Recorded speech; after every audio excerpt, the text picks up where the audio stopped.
이 부부 있어 보인다. 가정의 평화 있어 보인다.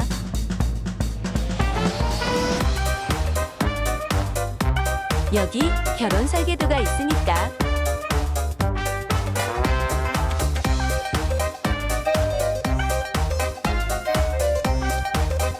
설교 시리즈 가정아 살아나라. 주님의 평화가 여러분과 함께. 감사합니다. 하나님께서 오늘 우리에게 주시는 말씀 고린도전서 9장 19절에서 23절입니다. 같이 우리 말씀 읽겠습니다. 내가 모든 사람에게서 자유로우나 스스로 모든 사람에게 종이 된 것은 더 많은 사람을 얻고자 함이라. 유대인들에게 내가 유대인과 같이 된 것은 유대인들을 얻고자 함이요, 율법 아래 있는 자들에게는 내가 율법 아래 있지 아니하나 율법 아래 있는 자 같이 된 것은 율법 아래에 있는 자들을 얻고자 함이요, 율법 없는 자에게는 내가 하나님께는 율법 없는 자가 아니요 도리어 그리스도의 율법 아래 있는 자이나 율법 없는 자와 같이 된 것은 율법 없는 자들을 얻고자 함이라.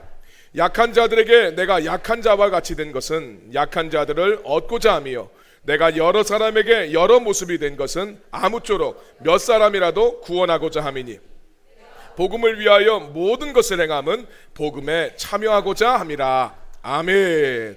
여러분, 하나님은 살아계시고 역사하십니다.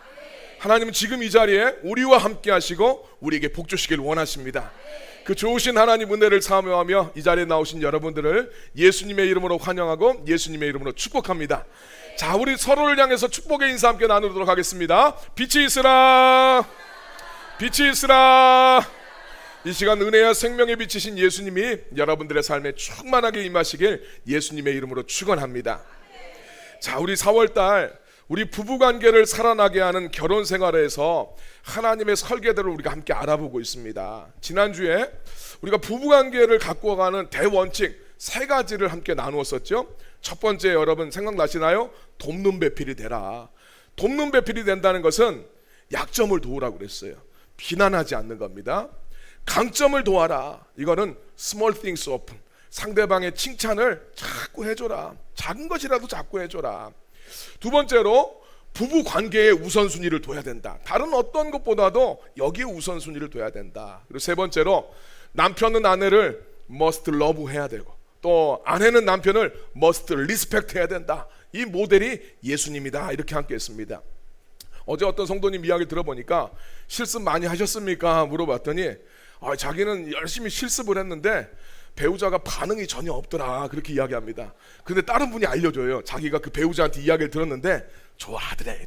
그래서 여러분, 반응이 없다고 실망하지 마시고 좋아합니다. 스몰 띵스 오픈 자꾸 하시길 바랍니다. 자, 오늘은 우리 두 번째 시간으로 자기의 율법을 배우자에게 강요하면 안 된다라는 제목으로 말씀을 나누도록 하겠습니다. 오늘 우리가 함께 읽은 이 고린도전서는 바울이 고린도 교회 성도들에게 보낸 편지죠. 바울이 고린도전서에서도 그러고 사도행전에서도 그러면서 자기를 이제 소개할 때 자기는 유대인 중에 유대인이고 또 그 중에서도 율법을 철저하게 지키던 바리새인이었다라고 자기를 소개해요. 바리새인으로서 바울은 율법의 이 신념을 목숨보다도 중요하게 생각한 사람이 이 바울입니다. 그런데 이 부활하신 예수님을 바울이 딱 만나게 되자마자 바울이 깨달은 게 있어요. 자기는 이 율법 지키는 걸 목숨처럼 귀하게 생각했는데 율법을 지킨다고 구원을 얻는 것이 아니다라는 사실을 깨닫게 된 거예요. 그래서 목숨처럼 중요하게 여겼던 이 율법보다 더 중요한 것은 나의 죄를 용서해 주시고 나를 긍휼하게 여겨주시는 예수님의 사랑이 훨씬 중요한 것이구나 하는 것을 깨닫게 됩니다. 성경에서 율법은 하나님 앞에 나아가는 법, 또 하나님을 섬기는 법을 정리한 것이 율법이라고 할 수 있어요. 하나님의 백성이 된 이스라엘 백성들에게 하나님은 너희는 하나님 백성이 됐으니까 앞으로 이러이러하게 살아라 라면서 그 기준으로 제시해 주신 것이 율법이었습니다. 근데 유대인들이 착각을 해요. 하나님의 백성이 되었기 때문에 율법을 지키는 것인데 유대인들은 마치 자기들이 율법을 지켜야 하나님의 백성이 되는 것처럼 착각을 하게 됩니다. 그래서 율법을 지킴으로써 구원을 얻으려고 안간힘을 쓰게 되고 율법을 지키는 것을 자기 삶의 유일한 목표로 이제 생각을 하게 됩니다. 근데 바울은 부활하신 예수님을 만나게 됨으로써 사람은 율법을 지킴으로써 구원을 얻는 것이 아니라는 것을 알게 되었어요. 오히려 사람은 하나님이 원하시는 그 기준, 다시 말해서 이 율법을 온전하게 지킬 수 없는 존재라는 것을 깊이 깨닫게 돼요. 왜냐하면 하나님이 사람한테 원하는 것은 단지 행위의 규범만 잘 지키는 것이 아니라 마음의 자세까지도 하나님을 향하길 원하셨어요. 근데 인간의 마음이 너무나 오염되어 있기 때문에 도저히 우리의 마음으로는 하나님이 원하시는 기준에 이를 수가 없다라는 거예요. 이걸 바울이 발견한 겁니다. 그래서 바울이 비로소 진리를 깨닫게 되는데 율법으로는 죄를 깨닫게 될 뿐이고 사람은 오직 하나님이 계획하시고 이루신 예수 그리스도의 대속의 은혜를 통해서만 구원을 얻게 된다는 이 복음의 진리를 깨닫게 됩니다. 여러분, 유대인들한테 율법은 마땅히 딱 지켜야 되는 것, 마땅히 이렇게 살아야 되는 이런 당위의 문제입니다. 하지만 이방인들한테 있어서는 율법은 굉장히 낯선 것이었어요. 이방인들한테 생각할 때 너희들이 율법을 지켜라면 아니 그걸 내가 왜 지켜야 돼? 이렇게 생각을 합니다. 바울은 복음으로 구원을 얻는 것이고 율법으로 구원을 얻는 것이 아니라는 것을 알게 되었기 때문에 이방인들을 얻기 위해서, 이방인들을 전도하기 위해서 그들한테 율법을 더 이상 강요하지 않게 됩니다. 율법을 지키라고 이야기하지 않아요. 복음이 필요한 거지 율법 지켜라 이 소리 하지 않습니다. 오늘날 많은 학자들은 바울의 이 선교 정책에서 바울의 선교가 성공할 수 있었던 가장 큰 비결이 바로 이거라고 봐요. 율법을 이방인들한테 강요하지 않는 거였어요. 남자와 여자가 결혼을 해서 함께 살게 될 때 부부는 각자의 환경과 문화 속에서 또 나름의 역사를 살던 이 각자의 사람들이 만나서 함께 살게 되기 때문에 부부가 함께 만나서 살게 될 때는 일종의 문화 충돌이 발생을 하게 됩니다. 말하자면 유대인하고 이방인하고 함께 살게 되는 것과 같은 굉장히 이질적인 사람들이 한 가정을 이루면서 살게 된다라는 것을 기억할 필요가 있어요. 그만큼 다르다라는 거예요. 같은 대한민국 안에서 결혼을 해도 이 문화의 충돌이 일어납니다. 근데 대부분의 부부들이 결혼을 하면서 이 사실을 잘 알지도 못하고 또 이 사실을 굉장히 간과하는 경우가 있습니다. 그러면은 그만큼 이 부부가 결혼을 했었을 때 이질적인 사람들이 결혼을 하기 때문에 유대인과 이방인이 만나서 결혼하는 것 같다고 했는데, 그럼 질문할 수가 있죠. 그럼 도대체 누가 유대인이고 누가 이방인이냐 이렇게 질문할 수 있는데, 부부는 양자가 다 각기 자기를 이방인이라고 생각하지 않아요. 왜냐하면 다 저마다의 율법을 가지고 있기 때문입니다. 그래서 부부는 각자가 다 유대인이 아닌데도 불구하고 유대인처럼 행동을 합니다. 이게 무슨 말이냐면 율법을 지킴으로써 구원을 얻는 것이 아닌데 마치 유대인들처럼 자기 율법을 지켜야 이 가정이 행복해질 수 있는 것처럼 생각을 하면서 자기 율법을 배우자한테 강요하려고 한다는 거예요. 그래서 자기 배우자가 내 율법을 지키지 않으면 저런 상종 못할 이방인을 만나, 저런 근본 없는 이방인을 만나, 이렇게 아주 그냥 쌍스러운 이방인처럼 취급을 합니다. 이처럼 자기의 율법을 배우자에게 주장하고 그것을 이제 강요하게 되면 부부 관계는 굉장한 심각한 문제가 발생을 하게 됩니다. 오히려 배우자의 마음을 얻고 하나님의 은혜 가운데서 하나 되는 가정을 이루려면 바울처럼 자기 율법을 강요해서 안 됩니다. 유대인들한테 율법은 마땅히 지켜야 될 규범인데 마찬가지로 결혼을 한 사람들은 자기 결혼 생활에 대해서 또 자기 배우자에 대해서 우리가 결혼을 했으면 당신이 내 배우자라면 마땅히 이렇게 해야 된다라는 생각을 갖습니다. 그것을 우리가 기대라고 불러요. 모든 결혼을 한 사람들은 자기 배우자에게 또 결혼 생활을 하면서 저마다 기대를 가지고 만납니다. 보통 세 가지 영역에서 기대를 가지고 있고 그것을 자기 배우자한테 강요를 합니다. 첫 번째는 이겁니다. 내 배우자가 나를 위해서 이 정도는 해줘야지 하는 기대를 가지고 만납니다. 한 부부가 결혼을 했어요. 전업주부였던 어머니 밑에서 자란 남편인데 이분은 결혼을 하면 당연히 아내가 아침밥을 맛있게 차려줄 것이라고 기대하면서 결혼을 했어요. 반면에 바쁜 직장인 어머니 밑에서 자란 아내는 아침밥은 각자 해결하거나 번갈아 가면서 하는 것, 대충 때우는 것, 이렇게 생각을 했습니다.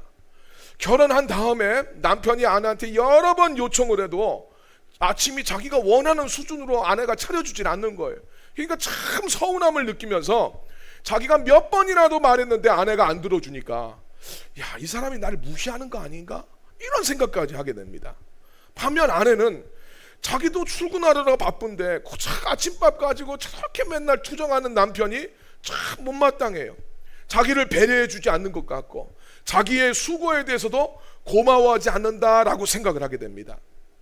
요점은 배우자라면 나한테 이 정도는 해줘야 돼 라는 기대를 가지고 결혼을 하게 되는데 부부가 서로 이 기대가 충돌할 수 있다는 거예요.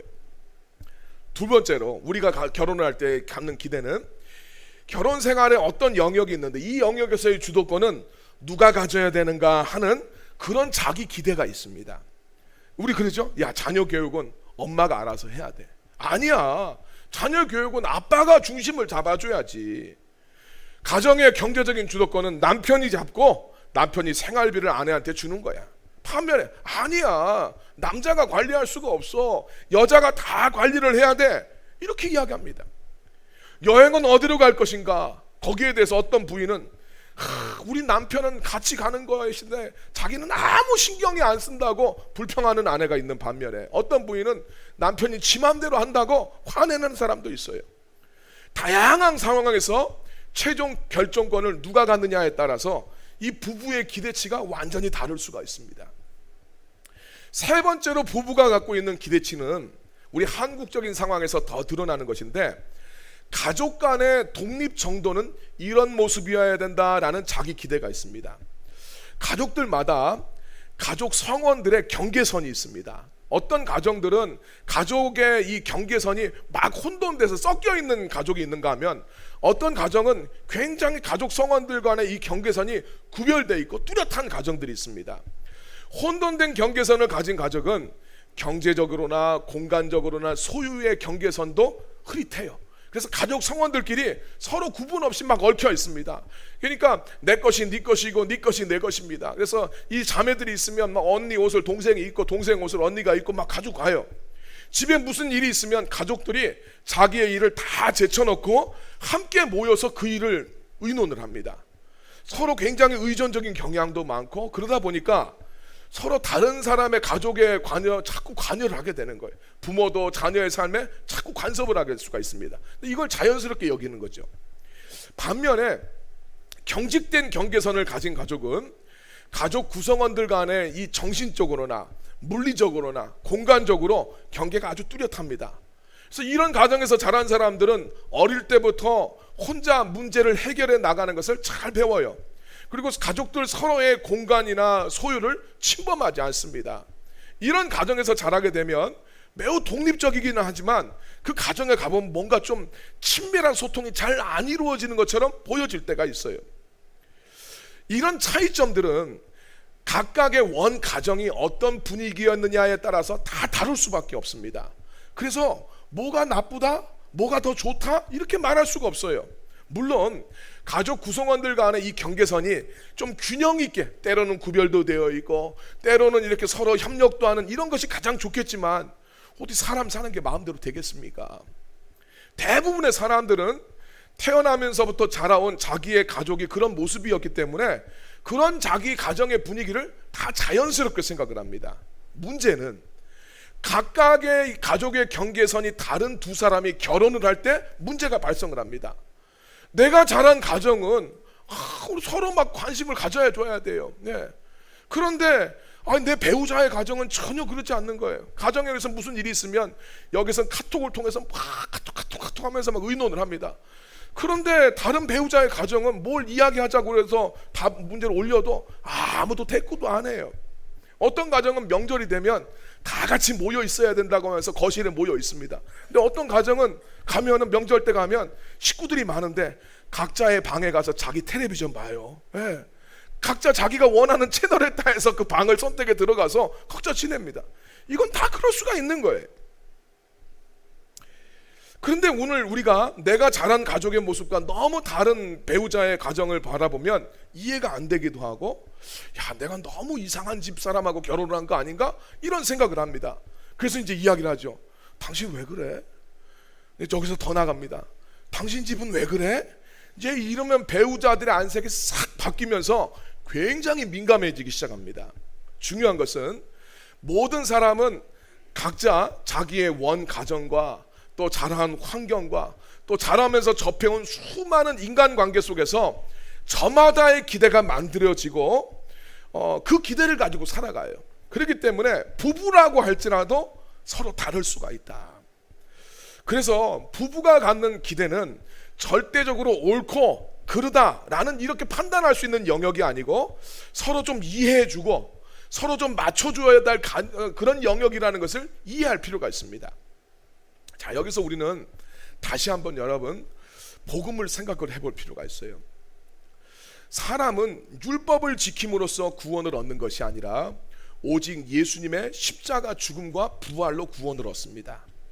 여러분, 우리의 가정이 살아나는 것은 내 율법, 내 기대대로 된다고 해서 우리 가정이 살아나는 것이 아니라 우리를 구원하신 예수님의 복음을 깨닫고 누림으로써 살아나게 된다는 것을 믿으시길 바랍니다. 여러분, 이 생각을 잘 하셔야 돼요. 내 기대대로 되어야지 우리 가정이 살아나고 행복한 가정이 된다? 그거 복음적이지가 않아요. 오늘 주님이 말씀하신 거 그게 아닙니다.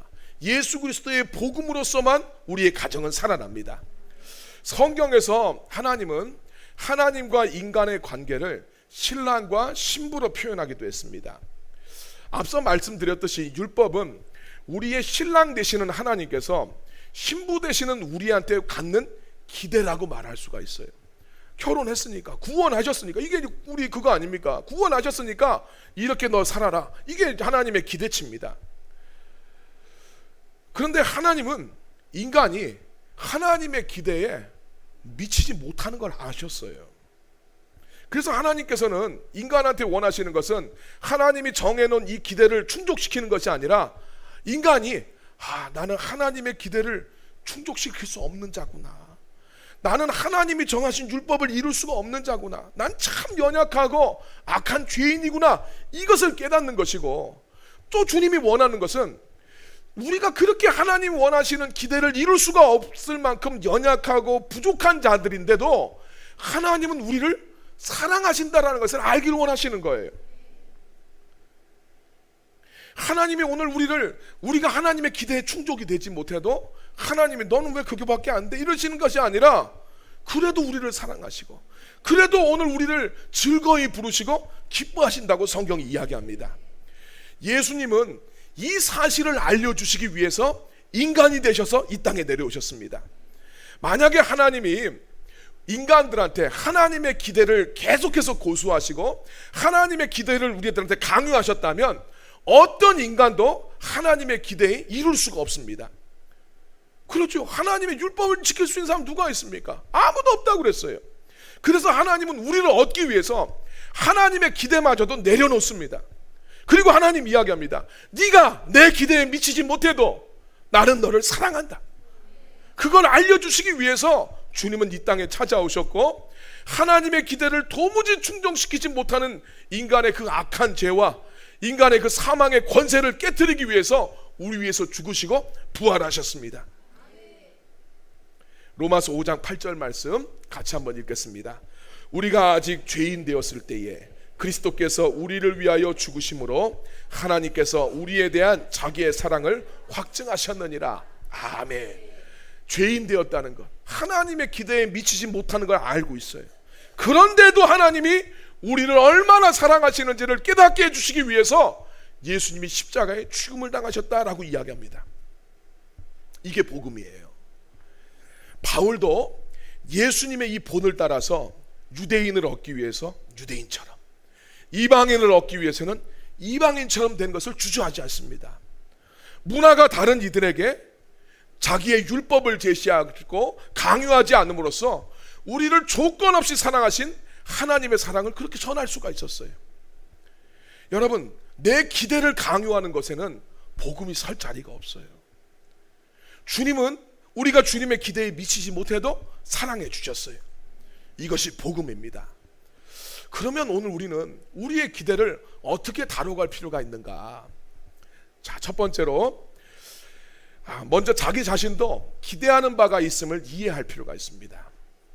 사람은 다 기대를 가지고 있어요. 그런데 사람은 자기가 배우자한테 기대를 가지고 있다는 사실을 잘 모를 수도 있어요. 그래서 아내가 자기한테 잘못하고 있다고 막 화를 내고 있었는데 사실은 그 근원을 따지고 보면 자기 어머니가 나한테 해주는 대로 아내가 해주길 바랬어요. 근데 그렇게 안 해주니까 거기에 실망해서 화가 난 거예요. 또 반대로 어머니가 못 해줬어요. 근데 자기는 어머니가 못 해줬기 때문에 내 아내가 결혼했었을 때 나한테 이렇게 해줬으면 좋겠다라는 그런 기대가 있었는데 이걸 아내가 이루어지지 못하니까 화가 난 거예요. 그러니까 이 분노의 근원은 아내의 문제가 아니라 자기가 가진 기대가 이 분노의 시발점이 된다는 거예요. 그래서 먼저 자기 배우자한테 기대하는 바가 무엇인지, 내가 우리 배우자한테 어떤 기대를 가지고 있는지를 정확하게 이해할 필요가 있어요.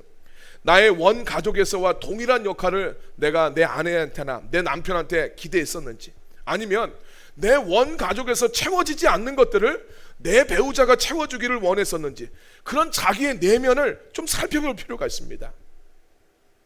우리가 배우자에게 어떤 서운함을 갖고 실망을 한다는 것 자체는 내가 그 사람한테 기대하는 것이 있었다라는 것을 나타내 줍니다. 내가 어떤 분들은 그런데 나는 정말 내 남편한테, 내 아내한테 나 바라는 게 없어요. 내 배우자가 요 문제만 고쳐줬으면 좋겠어요 라고 이렇게 이야기를 하는데, 내 배우자의 문제만이라고 생각하지 말고 혹시 내 기대가 충족되지 않아서 내가 이렇게 속상하고 섭섭한 것은 아닌가? 이것을 생각을 해봐야 됩니다. 대부분 이 가정에서 부부는 자기는 절대 선이고 내 배우자는 절대 악, 다스베이더처럼 취급을 하는데 절대 그러면 안 됩니다. 다스베이더를 모르세요? 자, 두 번째로 비합리적인 기대는 좀 내려놔야 됩니다. 우리는 우리가 갖고 있는 기대가 비합리적일 수 있다라는 생각을 해야 돼요. 어떤 여성이 기대를 합니다. 돈 많이 벌고 정말 자상하고 아이들한테 좋은 아버지이고 집안일도 반반씩 나눠서 하고 거기다가 유머 감각도 있어서 정말 재미있고 또 감성이 풍성해서 막 같이 보면서 막 영화 보면 눈물도 흘리고 또 운동은 기가 막히게 잘하는데 얼굴은 차은우인 남편을 만났어요. 근데 그 남편에 대해서 같이 살다 보니까 이 남편이 참 성실하긴 한데 재미가 없어요. 그래서 참 무료해서 실망스럽다라면 이건 그 남편의 잘못이 아니라 그 여자가 문제였다는 거예요. 비합리적인 기대를 가지고 있다는 거예요. 가끔 우리는 상대한테 어떤 이미지를 더 씌우고 그러지 못한 것에 대해서 굉장히 실망을 하곤 합니다. 드라마 속에서 나오는 누구의 모습을 보면서 저런 사람하고 같이 살아봤으면, 근데 내 배우자를 보니까 이게 뭐야 막 이럴 수 있는데 그러면 안 된다는 거예요. 이거 비합리적인 기대입니다. 여러분, 진짜 모든 면에 완벽한 사람이 있을 수 있다고 칩시다. 그러나 여러분 한번 생각해 보세요. 그 사람이 나를 왜 만나야 됩니까? 나는 정말 완벽한 조건을 가지고 있는 사람인가? 생각해 봐야 돼요. 우리의 그런 기대가 비합리적인 기대예요. 배우자가 이루어줄 수 없는 것을 기대하면서 혼자 실망하거나 마음을 닫아버리는 것은 정말 어리석은 겁니다. 배우자의 모습을 있는 그대로 수용하고 사랑하는 것이 평생 동반자로서 살아가는 부부한테 정말 지혜로운 일입니다. 여러분, 우리 주님이 너 요거 하고 저거 지키고 이거 지키면 내가 너 구원해 줄게 이렇게 말씀하신 적이 없어요. 야, 너 613개의 이 율법 잘 지키면 내가 너 구원해 줄게. 주님 그렇게 말씀하지 않으셨어요. 기대에 미치지 못해도 우리를 사랑해 주시고 품어주신 예수님을 깊이 생각하시길 바랍니다. 세 번째로, 배우자와 기대하는 바를 여러분 잘 소통하셔야 됩니다. 내 마음속에 기대를 가지고 있어도 내 마음속의 기대를 배우자가 들어주고 싶어도 말하지 않으면 알 수가 없어요. 내 마음을 표현하는 책임은 나한테 있습니다. 또 어떤 분들은 그걸 꼭 말해야 되냐고, 알아서 못하냐고 이렇게 하는데, 알아서 못해요. 말을 해줘야 됩니다. 그냥 말하지 않고도 잘 해주길 바라다가 그게 안 되면 실망하거나 화내지 말고 자기의 기대를 잘 표현할 수 있어야 됩니다. 여러분, 예수님이 당신의 기대를 이야기하실 때 어떻게 이야기를 하셨는가 잘 봐야 됩니다. 예수님이 베드로를 회개시키실 때 떡을 구워주시고 숯불에다가, 숯불 비치는 거 어렵잖아요. 집에 무슨 가스렌지도 아니고 숯불로 떡을 구워주시고 생선을 구워주시면서 아침상을 딱 차려주셨어요. 그러면서 예수님이 그러시죠. 야, 너 나 사랑하냐? 주님이 이렇게 물어보셨어요. 여러분, 내 기대에 미치지 못한다고 해서 밥 안 차려주고 문 쾅 닫고 그러지 마시고, 여러분도 떡도 구워주시고 생선도 구워주시고 소고기도 구워주시면서 여러분 물어보세요. 당신 나 사랑하냐고. 남편이나 사랑한다고 말하면 딱 이야기하세요. 내 양을 쳐라. 무슨 말이냐면 잘 섬겨주고 좋은 관계를 유지하면서 내 바램을 그 다음에 이야기하라는 거예요. 화내면서 내 바램을 이야기하지 말고 잘해주면서, 예수님의 바램이 그거였잖아요. 내 양을 치라고. 네. 그래서 여러분 잘해주면 그럼 물어보세요. 당신 나 사랑하냐고. 내 양을 치라고 이야기를 하세요. 네. 네 번째로, 서로의 기대를 만족시키기 위해서 노력해 줄 필요가 있습니다. 상대의 기대를, 배우자가 나한테 내 기대를 충족시키지 못해도 나는 그래도 배우자의 기대를 충족시키기 위해서 노력할 필요가 있습니다. 배우자와 나의 기대가 서로 다르더라도 서로 기꺼이 돕는다면 이게 하나님이 원하시는 사랑의 관계가 됩니다. 여러분, 히브리서 4장 15절 말씀 한번 읽어보겠습니다. 같이 읽겠습니다. 우리에게 있는 대제사장은 우리의 연약함을 동정하지 못하실 이가 아니요 모든 일에 우리와 똑같이 시험을 받으신 이로되 죄는 없으시니라. 아멘. 예수님은 우리가 주님의 기대에 전혀 미치지 못하는데 우리를 도와주기 위해서 이 땅에 오셨대요. 우리의 연약함을 주님이 아시기 위해서, 도와주기 위해서 이 땅에 오셨다고 이야기하고 있어요. 배우자가 내 기대에 미치지 못해도 상대의 마음을 배려하고 내가 가능한 범위 안에서 해줄 수 있는 것들을 해줘야 됩니다. 이렇게 서로를 지지하고 마음을 채워주고 치유해주는 이 부부의 관계가 됐었을 때 정말 아름다운 부부의 관계가 될 수 있습니다. 오늘 말씀 정리합니다. 우리는 저마다 원 가정과 또 자기가 자라온 환경과 또 자라면서 교류해온 수많은 인간관계 속에서 자기도 모르게 배우자에 대한, 결혼에 대한 기대를 갖고 있어요. 그러나 우리가 알아야 되는 것은 내 기대대로 되어야 행복한 결혼이 된다. 절대 그렇지 않습니다. 이건 착각이에요. 오히려 내 기대를 강요하면 강요할수록 그것 때문에 결혼 생활은 어려움을 겪을 수 있다. 부부는 서로에 대한 기대가 있고 합리적인 선 안에서 서로 소통이 되고 예수님처럼 서로에게 도와주려고 노력을 했었을 때 이 부부관계가 살아나게 됩니다. 하나님은 우리가 하나님의 기대를 이루지 못하는데 주님이 그걸 강요하지 않으셔요. 오히려 하나님의 기대를 내려놓고 그래도 널 사랑해, 그래도 내가 널 이만큼 사랑해, 죽기까지 오늘 우리들의 사랑을 보여주셨습니다. 뿐만 아니라 우리는 주님의 기대를 못 이루는데 하나님은 우리를 돕기 위해서 인간이 되어서 이 땅에 찾아오셨어요. 바울의 전략은, 이 주님을 본받아서 바울의 전략은 사람을 얻기 위해서 자기의 율법을 강요하지 않았습니다. 여러분들이 배우자의 마음을 얻으려면 여러분의 율법, 여러분의 기대를 강요하지 말고 도와주십시오. 이것이 복음대로 사는 거예요. 에베소서 4장 2절 3절 말씀 우리 같이 읽고 말씀 마치도록 하겠습니다. 함께 읽겠습니다. 모든 겸손과 온유로 하고 오래 참음으로 사랑 가운데서 서로 용납하고 평안에 매는 줄로 성령이 하나 되게 하신 것을 힘써 지키라. 아멘. 여러분들이 이 가정 가운데 살아가기를 예수님의 이름으로 축원합니다.